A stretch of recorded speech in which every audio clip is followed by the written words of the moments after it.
and welcome to the Lotus SMP. As you can see, we are starting this episode off by the hole because I wanted to show off the progress that I have done over here. I've added a path around the hole, connecting it to our base, as well as adding more bamboo around to give it more of a bamboo jungle feel. And I have added some fences all the way around it so nobody falls in. But along with that, we are also starting this episode off over here because if we travel up this path and we go to the right, we are going to be building something over in this area over here where I have cleared it out and terraformed. If you can remember in the last episode, over at our base, I went and collected all 7 different panda variants, and they are kind of taking up a lot of space at our area, so we are going to be building them their own place to live. That way they can get out of these little pens and get into an actual home. So traveling back over to this area, we are going to be building a Panda Sanctuary for all of the pandas to live, because the first panda that I got actually lived over here. And since the bamboo jungle is over here, I decided that we would make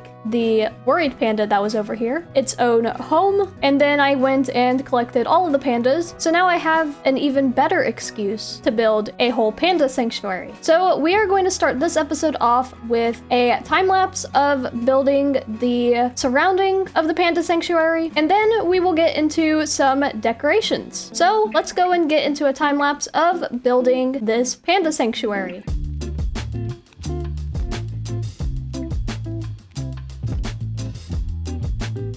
The enclosure has been built. As you can see, we have the entrance right here, and then we have this wall around made of all different types of stones. That way the pandas are kept safe in here. I am going through and adding the floor in because I want to do a mixture of grass along with some podzol and some coarse dirt. And I have went and put in the podzol and coarse dirt into the ground. As you can see, there's spots with the coarse dirt and podzol, but then there's also spots with just grass. And then of course there is a dirt path, that way we can get through this area. And this spot right here is going to be a river just to give the pandas some water. So since there's going to be a river here, we need to add a bridge, that way we can get across to the other side. So we're gonna start here and do a 4-wide bridge, and then we are just going to take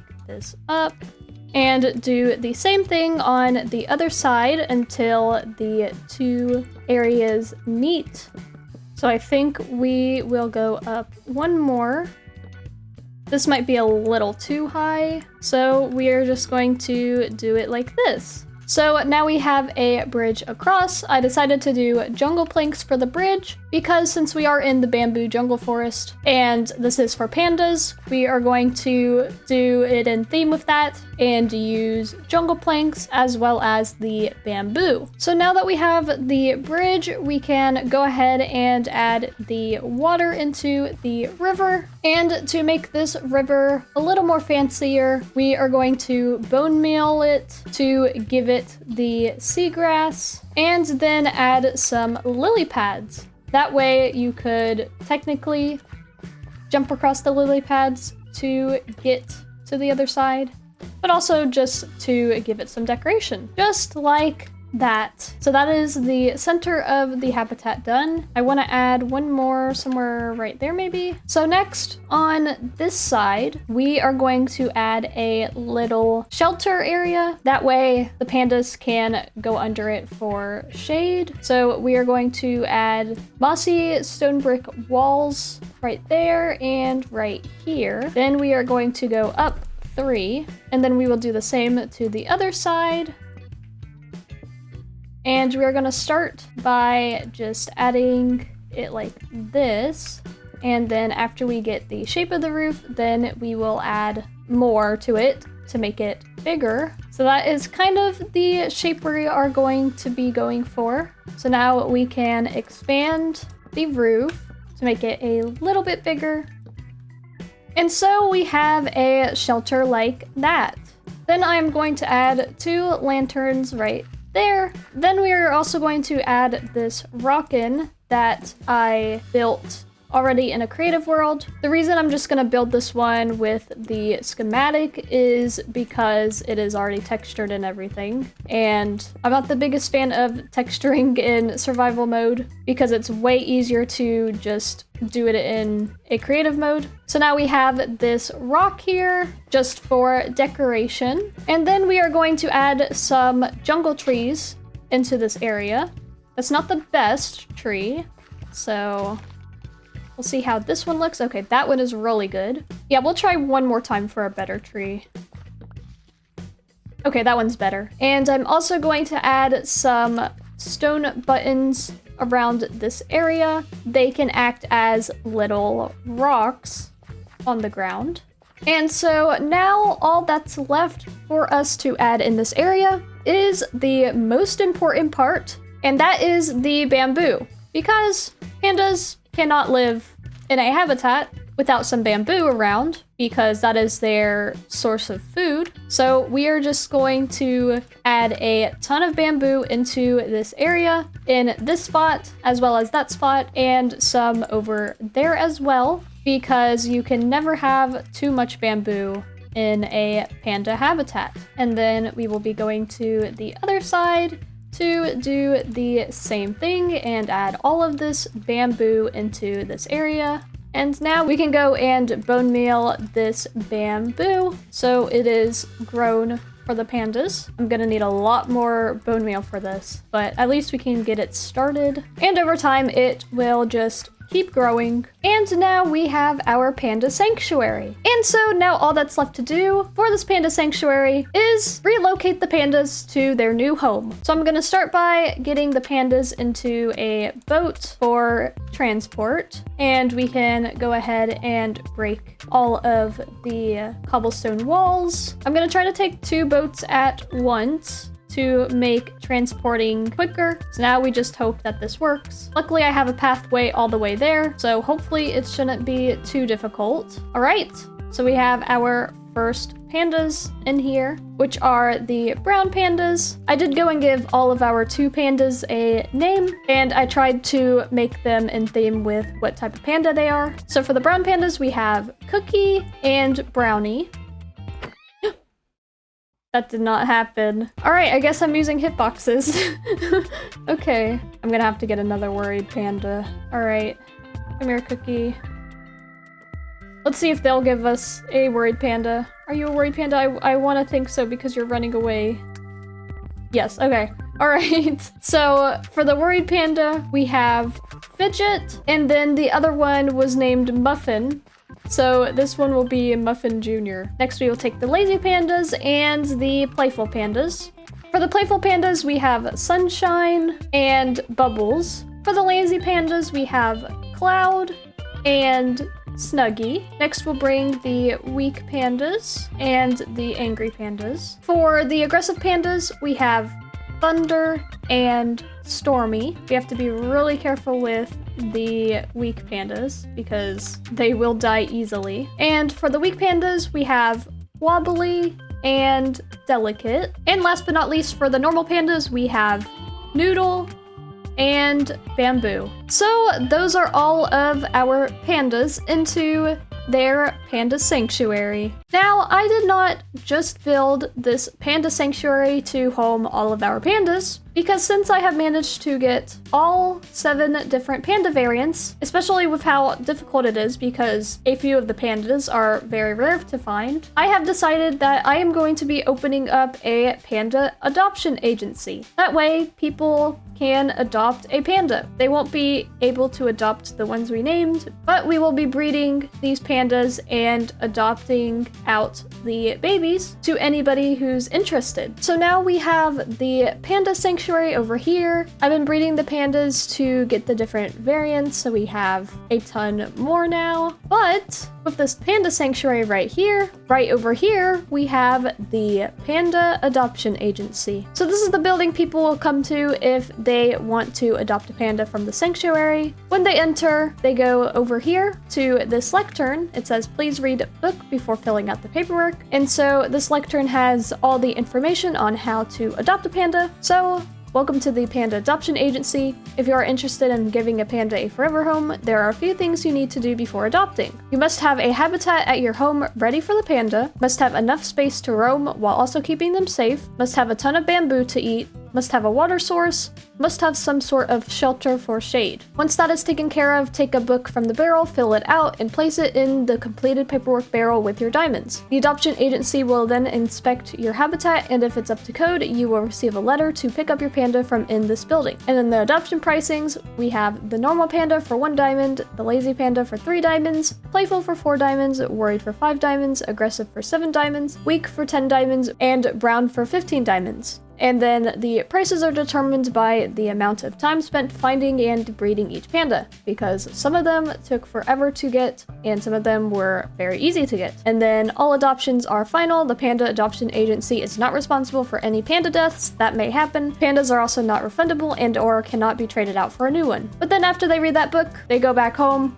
they make a habitat, and once they think their habitat is ready for a panda, they can come back here, take one of these adoption books from this barrel, and in this book, it's basically just the adoption paperwork. You put your name, so I know who wants to adopt a panda, the type of panda you want to adopt, and then the location of their panda habitat. That way I can go and inspect it. And then this is just more information. Once filled out, sign this book to complete the paperwork. By signing this book, you agree to take care of the panda and give it a forever home. You also acknowledge the policies on page 5 of the book on the lectern. Once you sign this book, place it in the completed adoption books barrel, and you will receive a letter when you are able to pick up your panda. So then they go and they place it in that barrel right there. And then these pens right here will have their panda in it. So once they get the letter from the adoption agency saying that they can come pick up their panda, they can bring a boat and lead over here. Their name will be on that sign so they know to pick up their panda, and then they can get their panda and take them home. And then this way I have made a way out to the water. That way it is easy to transport the pandas home. So now with the Panda Adoption Agency all built, people can come and adopt a panda. And in future episodes, we will be having to go and inspect people's habitats, which is really cool. But now with the Panda Sanctuary and Panda Adoption Agency taken care of, we are going to travel back to our base because we are going to be building something here for the remainder of this episode. Well, first things first, we have a ton of space now that the pandas are finally in their own home. We've got our space back, so in a future episode, we will probably be building a building here. But we have this great portal right here that is also taking up space, and it's kind of ugly, and we need to do something about this portal and getting a permanent portal set up. So over here in this area, I have decided that this is where we are going to put our portal because it is too small of an area to put a building, so it's the perfect place to put our portal. So first things first, we need to get rid of this portal, and unfortunately, we're gonna have to get rid of the big allium. It was good while it lasted, but for now, we have to say goodbye. Oh my goodness. So this is what it looks like with the armor stand. All right, no more allium. We are going to keep this allium though, because I have been collecting some treasures over the entirety of the server. So we're just going to the big allium on top of our portal. And then I'll give you guys a little sneak peek at our treasure box. We have a ton of treasures. They all have meaning behind them. Some of them were in episodes, some of them were just things that happened off camera and stuff, but this is our treasure box. In a future episode, we will be doing something with these. But that is your little sneak peek for now. But now we can go and break this ugly nether portal so we can get a better one set up. And now it's gone. So now with our nether portal broken, we can go and set up our permanent one. So let's go and build a brand new portal.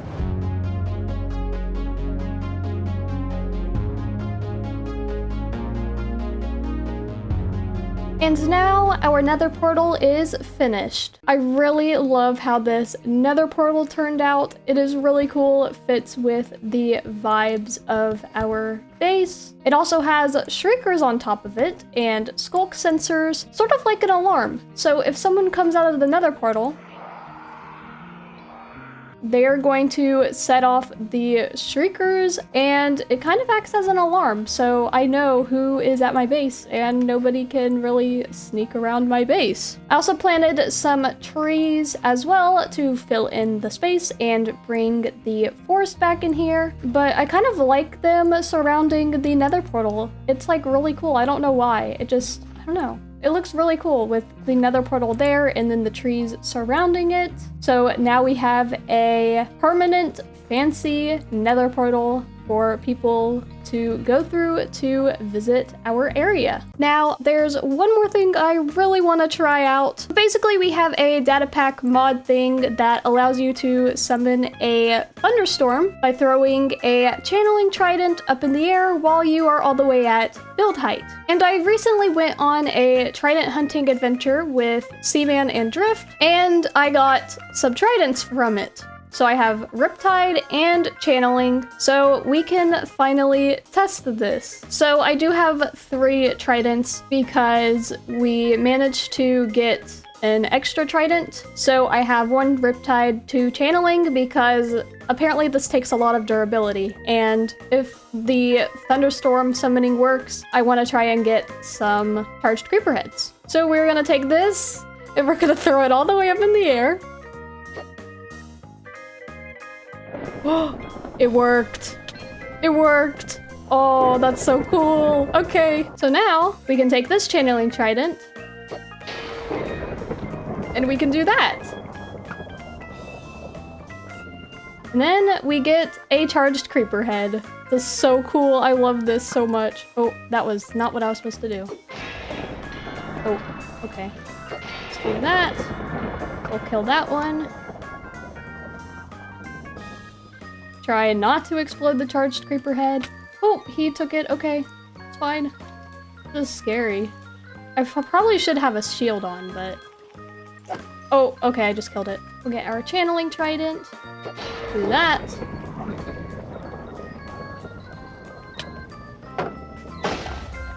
Oh, okay. Zombie head. There we go. 2 creeper heads, 2 zombie heads, 2 charged creeper heads, and 1 skeleton head. And at some point, maybe I will get more for myself, but for now, we got some for the museum. But now we can come in here and replace these signs with the skeleton head. We can get the zombie head in here. The creeper head. And the charged creeper head. But with all of that taken care of, this is going to conclude this episode of the Lotus SMP. This episode was a lot of fun getting to build the Panda Sanctuary as well as the Nether Portal and getting some more heads for the museum. There's already been a ton more donated than when I showed you guys last time, which is really cool. I'm really happy that the museum is up and everybody is enjoying it. But if you did enjoy and you are not subscribed yet, consider subscribing down below and joining us on our adventures. And until then, thank you all so much for watching, and I will see you guys next time. Bye!